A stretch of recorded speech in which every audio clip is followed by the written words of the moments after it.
Hello बच्चों, तो इस दूसरी वीडियो में हम लेकर आए हैं नया क्वेश्चन उसी सेम पेपर से, हाफ ईयरली 2023-24 से। और ये क्वेश्चन हमारा रिटायरमेंट का है। क्वेश्चन नंबर 33 के साथ चॉइस में आए। 33 हमने इससे पहले वाली वीडियो में डिस्कस किया था, एडमिशन का क्वेश्चन, और इस वीडियो में हम डिस्कस करने जा रहे हैं 33 के जो चॉइस में क्वेश्चन है, रिटायरमेंट का क्वेश्चन। इस क्वेश्चन को करने से पहले एक बात बता दूं, मोस्टली बच्चों ने क्वेश्चन किया ही नहीं है, वो यहाँ तक पहुँच ही नहीं पाए। उनका सारा टाइम मुझे लगता है कि प्रीवियस क्वेश्चनों में ही चला गया है। कुछ बच्चों ने अटेम्प्ट किया है। आइए देखते हैं इस क्वेश्चन को। आदिल, भव्य और क्रिस 3 पार्टनर हैं। 31 मार्च 2018 को इनकी बैलेंस शीट दी हुई है और तीनों पार्टनर्स के कैपिटल है 40-30-20। जनरल रिजर्व है, IFR है, इन्वेस्टमेंट फ्लक्चुएशन रिजर्व को देख के बच्चों को घबराहट होना शुरू हो जाती है, तो घबराने की ज़रूरत बिल्कुल नहीं है। सन्ड्री क्रेडिटर्स 1,23,000 रुपये, building 1,20, motor car, stock, investment, debtors और कैश एट बैंक 12,000 रुपये। इसी के साथ बैलेंस शीट का टोटल 2,30,000 रुपये हो जाता है। पार्टनर्स का प्रॉफिट शेयरिंग रेशियो है 5:3:2, 1/4/18 को, यानी 31 मार्च को बैलेंस शीट दी, 1/4/18 बिल्कुल नेक्स्ट डे क्रिस रिटायर हो रहा है फर्म से और फॉलोइंग टर्म्स एंड कंडीशन के साथ। तो टर्म्स एंड कंडीशन क्या है? Investment revalued at 18,000।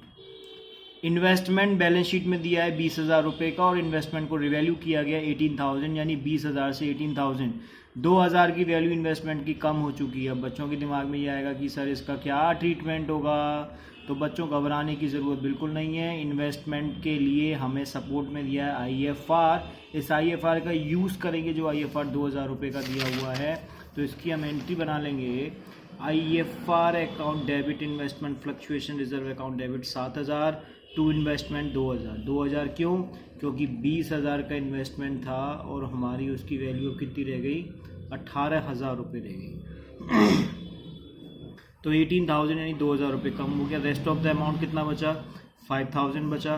इस 5,000 को पार्टनर्स अपने रेशियो में बांट लेंगे और पार्टनर्स का रेशियो कितना है? 5:3:2, यानी कि 10 आ जाएगा। 10 का डिवाइड देंगे तो ये 500 आ जाएगा। ठीक है, 5×3=15, 5×5=25 और 5×2=10, तो 2,500, 1,500 एंड 1,000 होगा।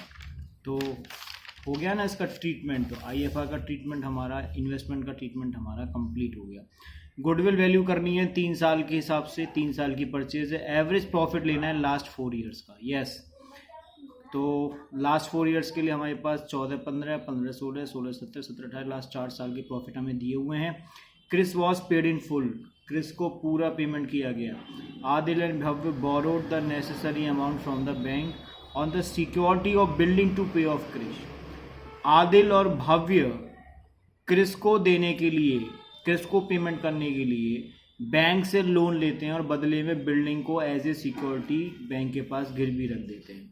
तो कोई इशू नहीं है इससे बिल्डिंग पर, तो अभी हाल फिलहाल कोई फ़र्क नहीं पड़ने वाला है। आपको बनाना है पार्टनर्स का कैपिटल अकाउंट और बैलेंस शीट।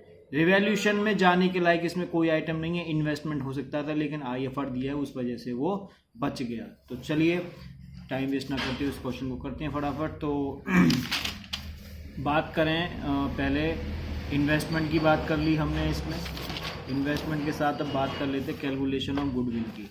तो नंबर ऑफ परचेज ये है 3 साल, एवरेज प्रॉफिट है 4 साल। 4 साल का प्रॉफिट 13,000, 11,000, 16,000 और 24,000, टोटल हो गया 64,000 डिवाइड 4, 16,000। कुछ बच्चों ने तो इसी एवरेज प्रॉफिट को निकालने में गलती की है और 16,000 पर पहुंच जाने के बाद नंबर ऑफ परचेजेस यानी 3 से मल्टीप्लाई करेंगे तो 48,000 आएगा।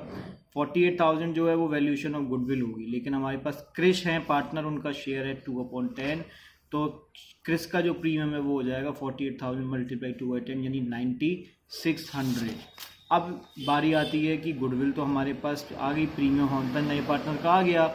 इस प्रीमियम को बांटा जाता है गेनिंग रेशियो में। तो there is no stipulation, no condition, क्योंकि जो पार्टनर रिटायर हो रहा है वो सीधे सीधे रिटायर हो रहा है। So gaining ratio will be 5:3। Question में देख सकते हैं, क्वेश्चन में ओल्ड रेशियो 5:3:2। सी यानी क्रिस जा रहा है तीसरा पार्टनर 2/10 वाला, तो रेस्ट ऑफ द पार्टनर का शेयर बचा 5:3। तो इस 5:3 को ही हम गेनिंग रेशियो मान लेंगे, क्योंकि यहाँ पे कोई स्टिपुलेशन नहीं है। 9600 को 5-3 में डिस्ट्रीब्यूट किया, 5 और 3 का टोटल 8 होता है, 8 का डिवाइड 9600 में गया तो वो 1200 आया। 12 5 6000, 12 3 3600, 12 5 60, 12 3 36। तो इसी के साथ ये हमारा गेनिंग रेशियो में प्रीमियम डिस्ट्रीब्यूट होता हुआ। अब क्रिस को हमें देना है 9600, आदिल को जाएगा 6000 और भव्य को जाएगा 3600। आदिल से लेना है, भव्य से लेना है, कितना कितना लेना है 6000, 3600 और क्रिस को देना है 9600 का अमाउंट। ठीक है, तो ये इसकी एंट्री हो गई, ट्रीटमेंट हो गया गुडविल का। तो चलिए इस क्वेश्चन में अब हम बना लेते हैं पार्टनर्स का कैपिटल अकाउंट। तो सबसे पहले स्टेप की ओर हम चलते हैं। Partner A B C 3 partner हैं इसमें। By balance b d 30,000, 40,000, 30,000, 20,000। Revaluation इसमें है नहीं, मैंने लिख के उसको डैश कर दिया। वैसे आप ना लिखना चाहें तो ना भी लिखें, कोई फ़र्क नहीं पड़ेगा। इसके बाद है इसमें general reserve. General reserve question में कितना दिया हुआ है एक बार देख लेते हैं। जनरल रिजर्व है 10,000 का, 10,000 को 532 में बांटोगे तो 5,000, 3,000 एंड 2,000, तो 532 ये जनरल रिजर्व डिस्ट्रीब्यूट हो गया। IFR की एंट्री हमने की थी उस वर्किंग नोट से, उस एंट्री से हम IFR की पोस्टिंग यहाँ पे करेंगे 2500, 1500 एंड 1000। प्रीमियम फॉर गुडविल, इसकी पोस्टिंग में बहुत से बच्चे गलती करते हैं, ध्यान रखना। ठीक है, पोस्टिंग कैसे होती है, यहाँ पर हमारे पास आदिल का और भव्य का कैपिटल डेबिट है। किसकी वजह से डेबिट है, ये कैपिटल किसकी वजह से डेबिट है, ये कैपिटल डेबिट है क्रिस की वजह से। किसकी वजह से, क्रिस की वजह से। CRIS पार्टनर का नाम क्रिस है, क्रिस की वजह से डेबिट है। तो A और B में हमने डेबिट लिखा 6000 और 3600 और यहाँ लिखा टू क्रिस कैपिटल अकाउंट। और क्रिस का कैपिटल क्रेडिट है, क्रेडिट साइड है ये।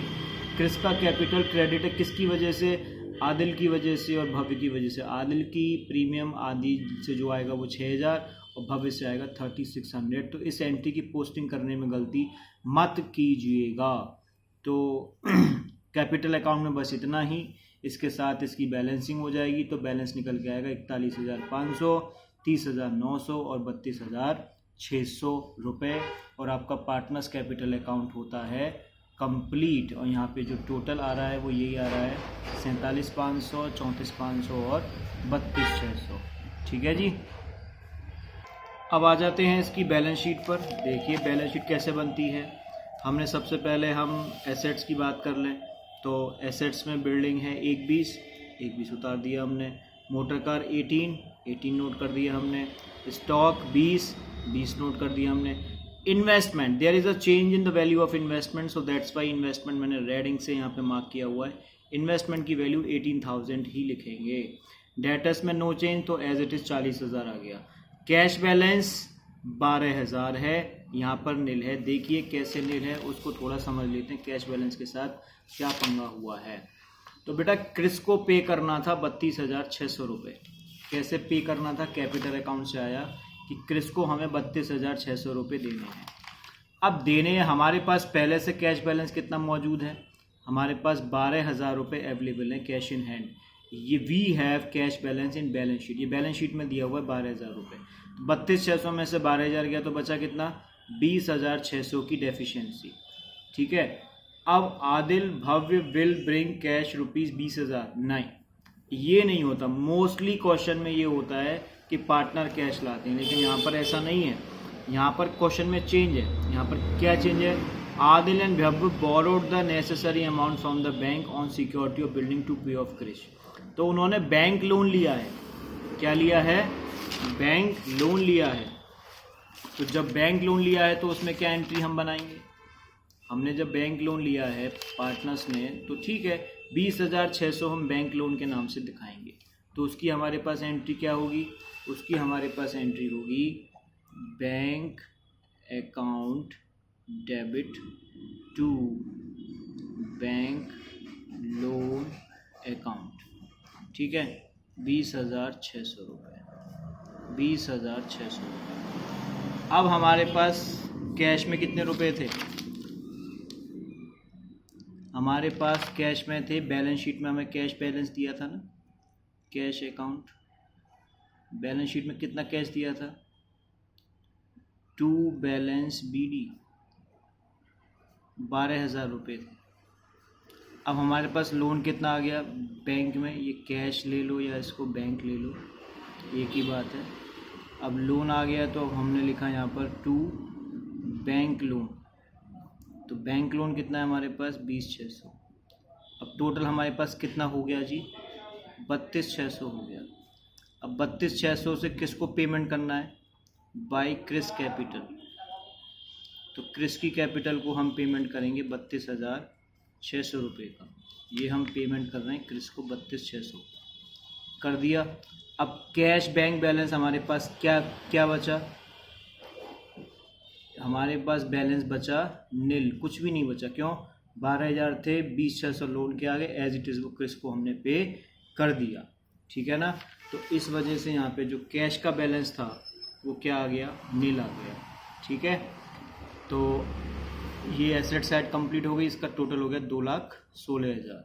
ऐसी लाइबिलिटी में कैपिटल आदिल की 41,500, भव्य की 30,900 रुपये, क्रिस की कुछ आएगी नहीं क्योंकि वो पेड हो चुकी है इसलिए, ठीक है। तो 72,400 रुपये हो गया, वैसे भी आती तो यहाँ नहीं आती, लोन के नाम से आती। सन्डी क्रेडिटर्स 1,23,000, कोई चेंज नहीं, as it is. Bank loan 20,600, अगर इसका भी आप टोटल करेंगे तो आ जाएगा 2,16,000 रुपये। तो ये आपका क्वेश्चन हो गया रिटायरमेंट से, जो कि थोड़ा सा डिफरेंट था। बस इसमें डिफरेंट पॉइंट की बात करूँ तो पार्टनर्स ने लोन लिया था इस बार रिटायरिंग पार्टनर की कैपिटल को पे ऑफ करने के लिए। उम्मीद करता हूँ आपको समझ में आया होगा। तो अपने कॉन्सेप्ट को क्लियर कीजिए, अच्छे से तैयार कीजिए। थैंक यू फॉर वॉचिंग, और अच्छा लगे तो थोड़ा सा कमेंट भी कीजिए। और एक इम्पॉर्टेंट चीज़ इस क्वेश्चन की भी, क्लास से सही आंसर देने वाले बच्चे हैं कृष्णा पटेल, और special congratulation to Kuldeep Saini. Kuldeep Saini ने बहुत अच्छा किया है और कृष्णा पटेल ने ये क्वेश्चन बहुत अच्छा किया है। कुलदीप सैनी मज़ेदार, शानदार, ज़बरदस्त। Thank you for watching this video. Okay बेटा।